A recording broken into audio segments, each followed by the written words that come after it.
This is To See Each Other, where we explore how people are reshaping small-town America and why writing it off as Trump country hurts us all. I'm George Gale, and today we visit Iowa. Iowa's more than presidential caucuses and cornfields. It's also where the fight for clean water and against corporate greed is engaging Iowans across generations.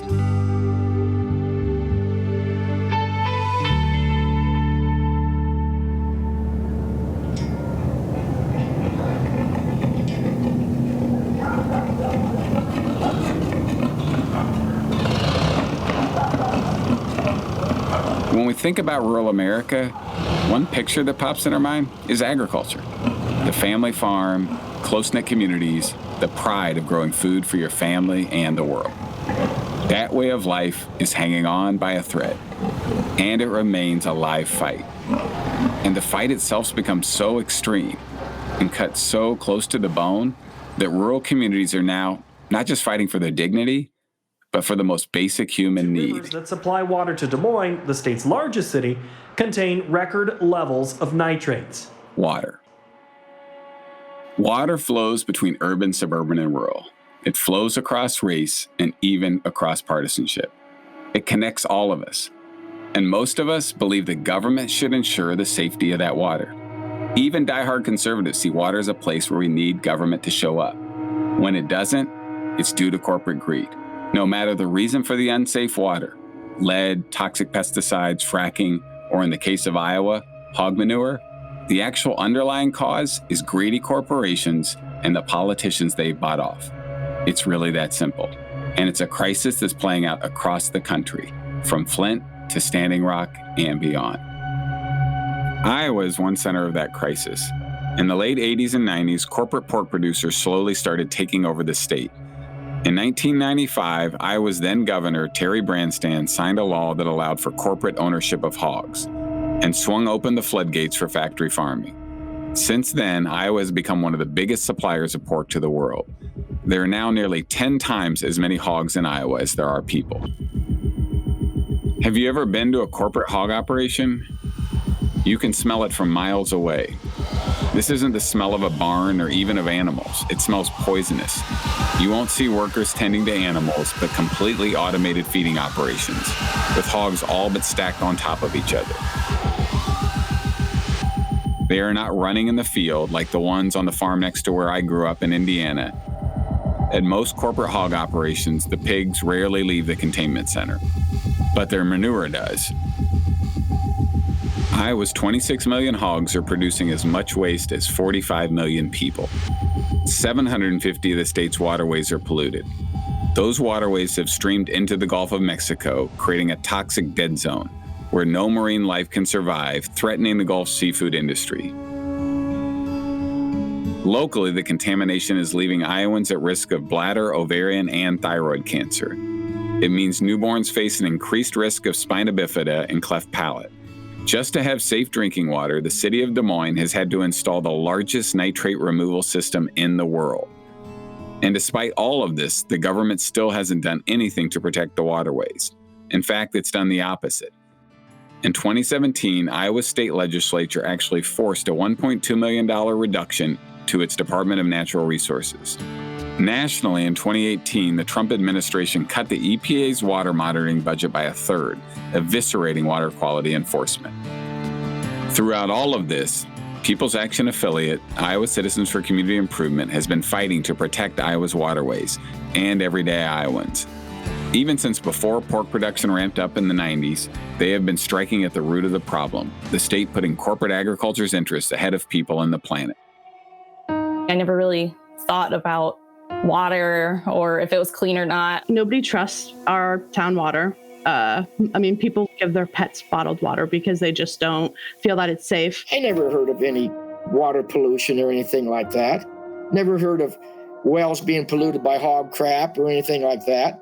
None of it. Oh, wow, our water is not at all clean. The Raccoon River is one of the most polluted rivers in the whole state, and that's where I've always gotten my drinking water from. People just don't realize what's going on with their water. Everybody needs clean water.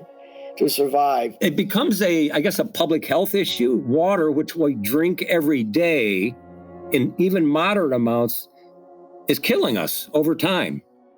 Those were some of the folks from Iowa CCI. You'll hear more from them later. When I was cutting my teeth as an organizer in southern Indiana, a couple of us got invited to a National People's Action gathering of organizers from across the country. It was the first time I'd been around that many organizers. There's a lot I remember from that meeting, but most memorable were these folks from Iowa. They seemed to always be jumping around or standing on chairs when they told stories. And they were talking about a pitched battle between family farmers and corporate agriculture. It felt epic. Those organizers were from Iowa Citizens for Community Improvement, or Iowa CCI. And one of the organizers was Hugh Espey, now the director of the group. When you think of Hugh, picture Robert Duvall, a bit thinner, wearing a baseball cap and an Iowa CCI t-shirt. Duvall's playing a community organizer saddled up to the bar telling stories, true stories, about taking the fight to the doorstep of those who started it.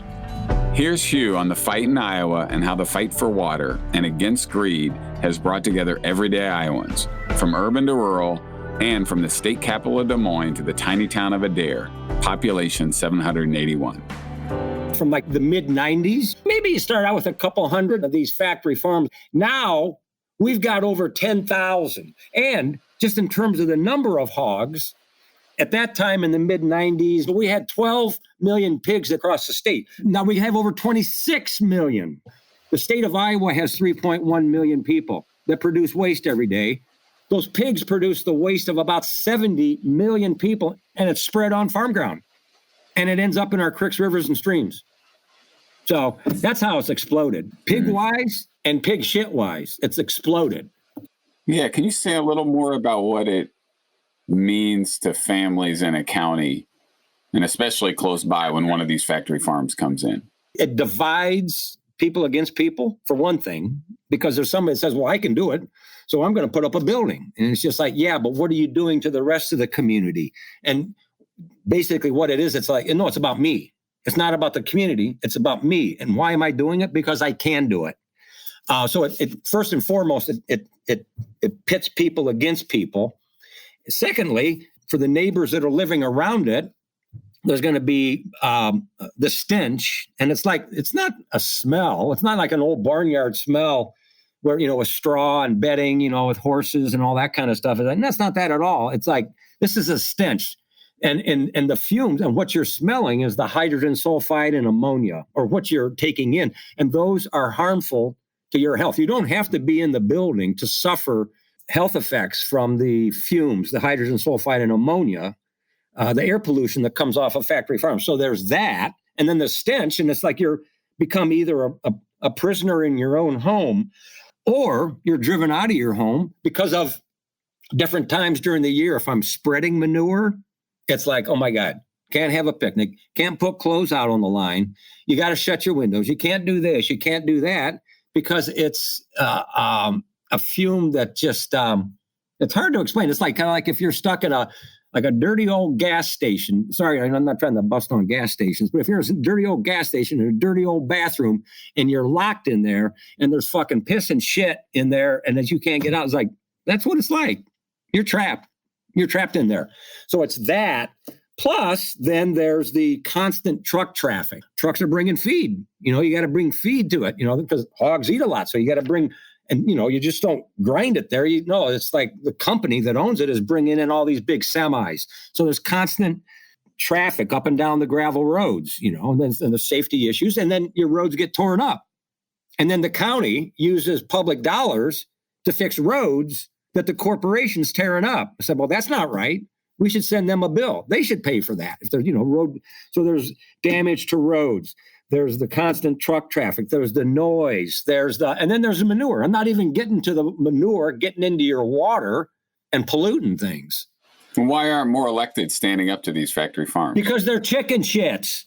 They're chicken shits. Because they're afraid. We say that some of our biggest opponents on this are not the Republicans. They're the establishment Dems that are chicken shits, that are afraid to stand up to the Farm Bureau and the economic power of the Farm Bureau and the commodity group, the corn growers and the soybean growers and the pork producers and the beef boys, all that. They have a lot of power, And so, and they've been used to having a lot of power and calling the shots, especially in rural areas. How do you fight that? What we're trying to tell people is it doesn't have to be this way. We can reimagine our future. But as we do that, we're going to have to fight. I'm sorry. We're not going to all come together around a campfire and hold hands and sing songs and feel good about each other. You can do that, but that's not going to get any kind of structural change. That ultimately we have to take on and take down corporate power. Corporations have used that be nice, Iowa nice crap.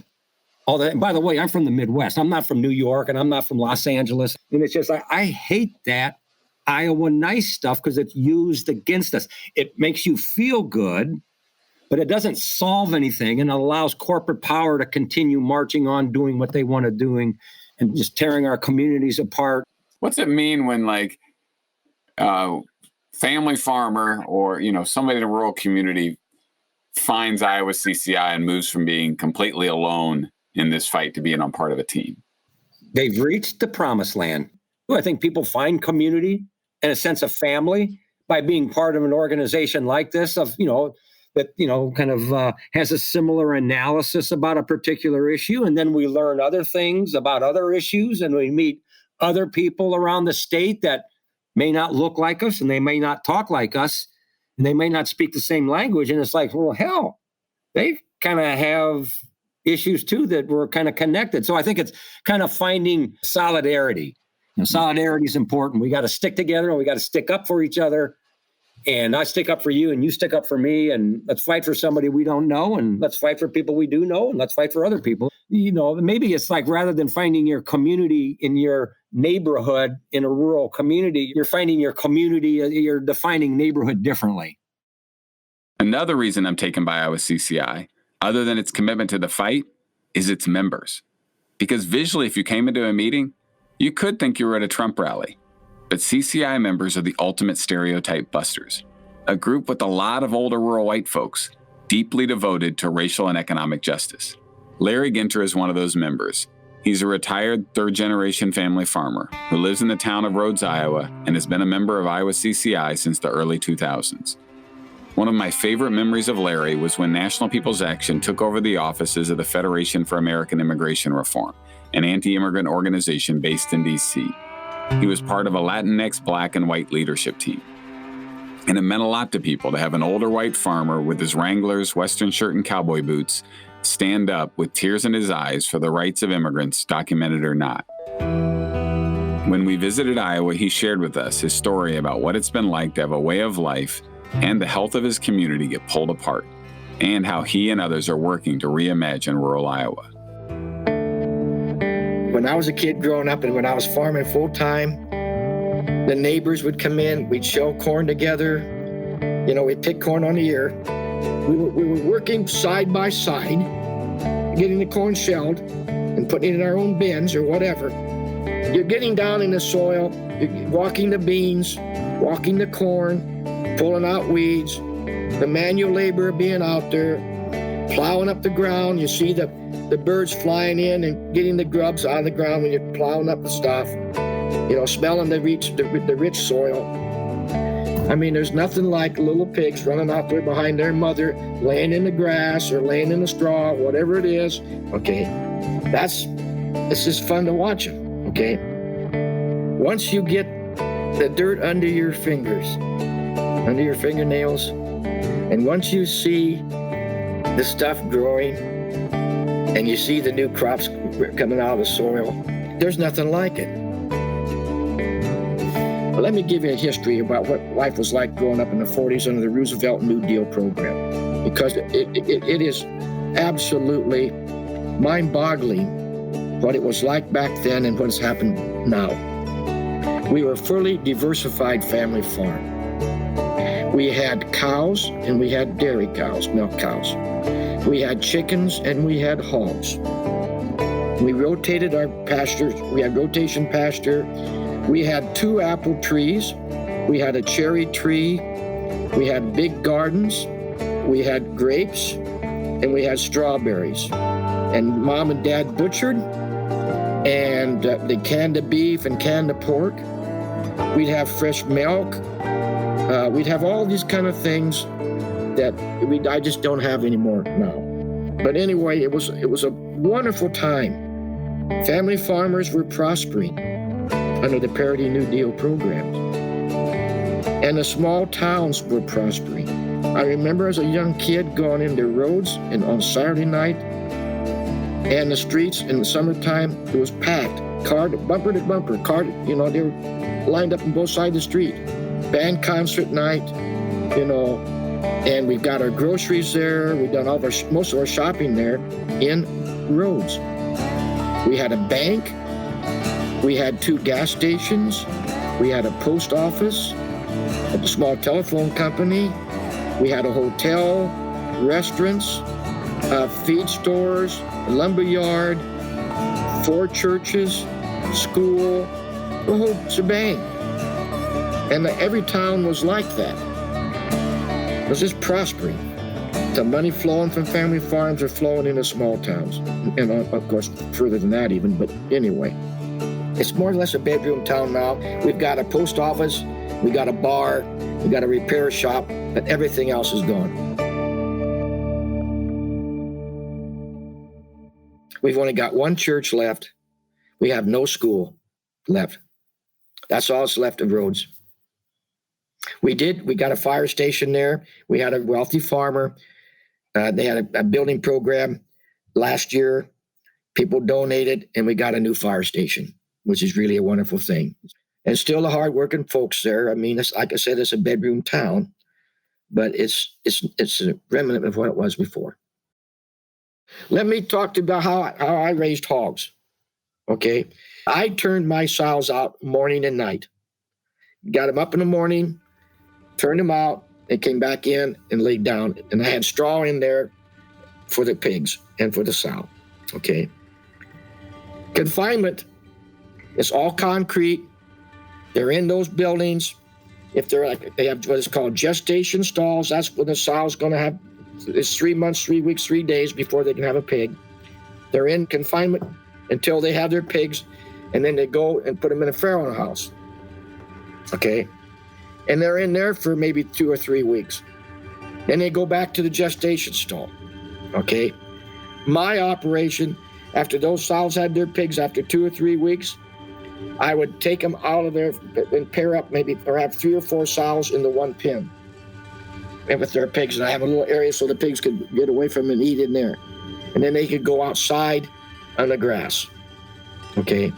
That's the difference. One is next to nature, doing what they got to do in the alfalfa field or grass or timber ground or whatever. They're out there rooting and laying and playing in the, their life force, they haven't had their life force destroyed. Growing up, and when I took over the farm in 65, and all the way up until the 80s and early 90s, I never heard of any water pollution or anything like that.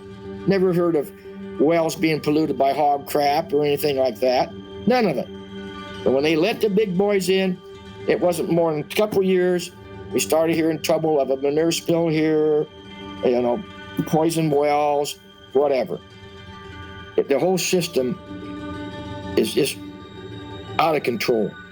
And we're flooded with manure, and now they're saying directives coming down, you can't fine them, you can't stop a permit, blah, blah, blah. I mean, we're flooded. We got 700 and some polluted waterways. And it doesn't seem to dawn on our fearless leaders like the Farm Bureau and the commodity groups and governors and state legislators. They don't seem to understand the link between these dangerous pathogens and human health. Right now, the family farmer has no market. There's still cow-calf operations, don't get me wrong. But there's no hogs, there's no chickens, and there's no dairy. It's being destroyed. When you lose a farm, it's like losing a part of the family. You feel like you've let everybody down, okay? And that's what's going on now. Dairy farmers are losing they're losing their farms. And so then there's suicides. I think they said there was 400 or 500 suicides across the country from 2012 to 2019 or something like that. There's suicides that's probably happened, but they don't know, they can't prove it. But it's like you're losing a family member. You're being disconnected from the soil, something that's been ingrained in you for years, your hard work, everything. On my situation, I was able to transfer and rent it to a good guy. And then I worked part-time with another neighbor. But being part of an organization, being part of the laboring people, the immigrant family situation, all the stuff that progressive get involved in has helped me out so much. It's just, if it wasn't for CCI, I would be lost. I have that connection, okay?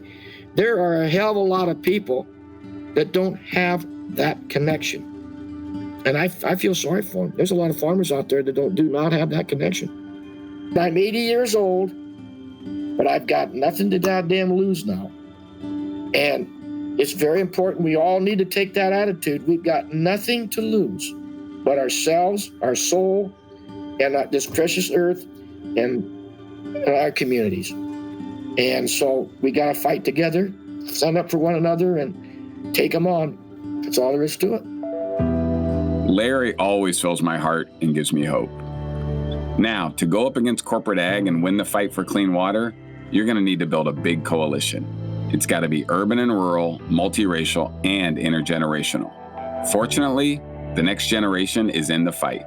Lakeisha Perkins and Emma Schmit are two young organizers working alongside Larry and Hugh with Iowa CCI. Lakeisha is in Des Moines, where she grew up, and Emma lives deep in rural Iowa, where nobody can touch anything but bottled water. Both understand that water is life. Here's Emma. I grew up in Rockwell City, Iowa. It's actually kind of in between two large slaughterhouses. We've got Tyson and Sarah Lee in Storm Lake, and then Prestige in Wright County, and I'm right in the middle there. As a kid, I really didn't know anything about agriculture. I mean, even though it's a small town and we're an agriculture, county, nobody really talked about it.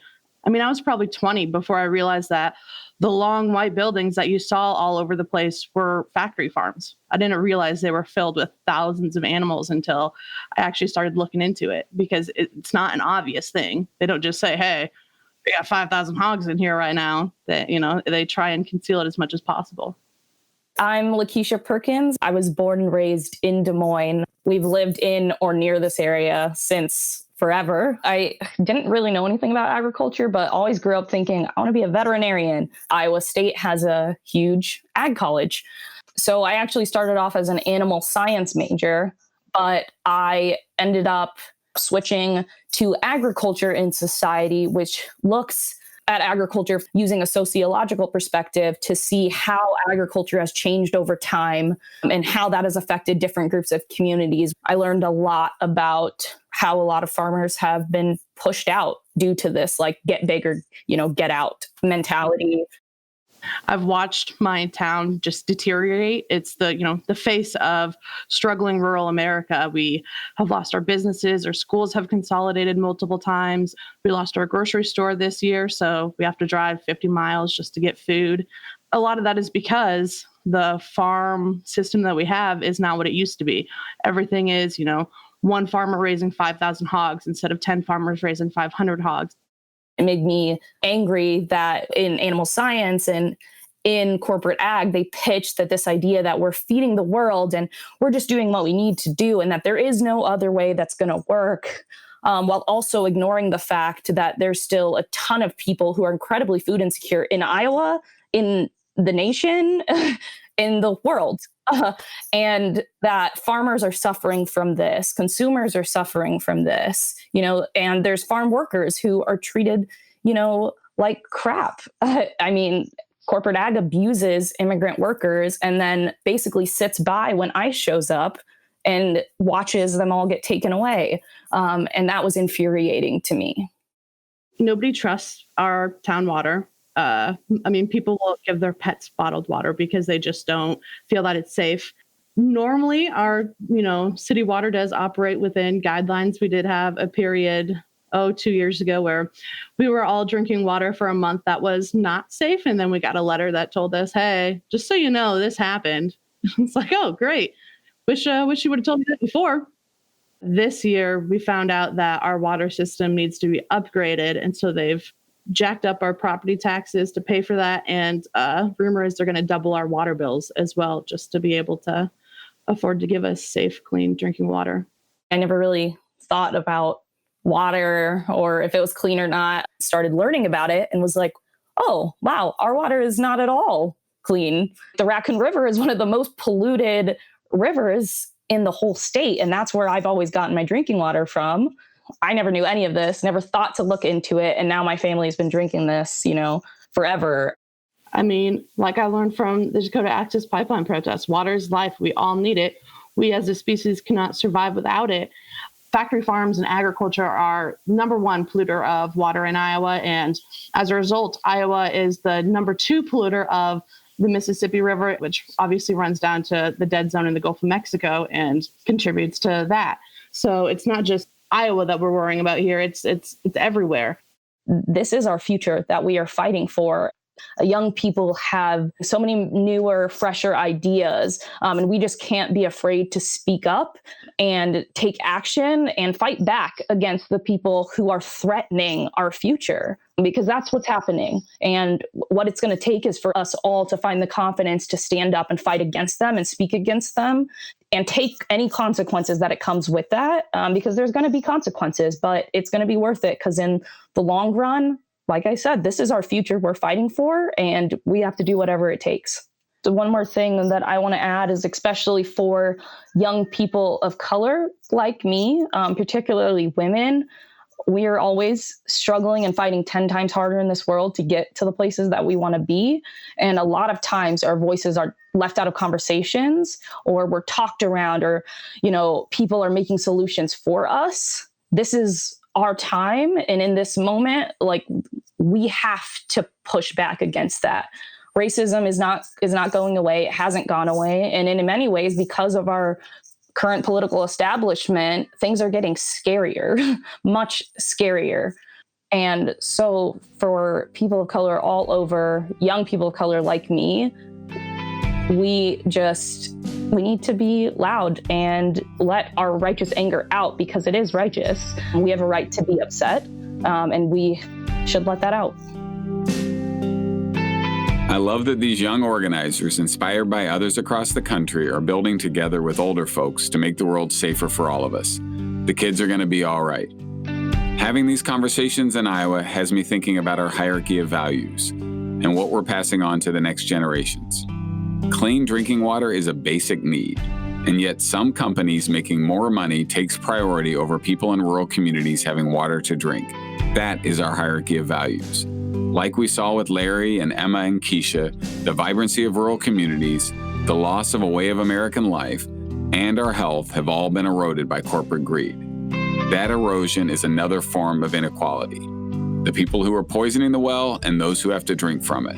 The people who have access to water and those who don't. The people who can afford to be healthy and those who can't. When it comes to water, this inequity can make even the most hopeful of us deeply cynical. But cynicism wouldn't want us to celebrate our victories, like the fact that Iowa CCI has won moratoriums against factory farms in dozens of counties across the state. Like the fact that Iowa CCI is helping us see each other across generations and communities to retain our sense of connection to each other, to the land we live on, and even the water we drink. Water, which connects Iowa to the Gulf of Mexico, connects Flint to Standing Rock, and even to New Jersey, where we'll visit next. If you're looking to get into the fight and dive deeper into the history of the push for clean water in Iowa, head to peoplesaction.org/podcast to learn more. Thanks so much for listening. To See Each Other is produced by People's Action and the Mashup Americans. It is executive produced by Amy S. Choi and Rebecca Lair. Our senior producer is Sarah Pellegrini. Our development producer is Melissa Lowe, and our production manager is Shelby Sandlin. To See Each Other is sound design by Pedro Rafael Rosado, original music by the Tang Brothers.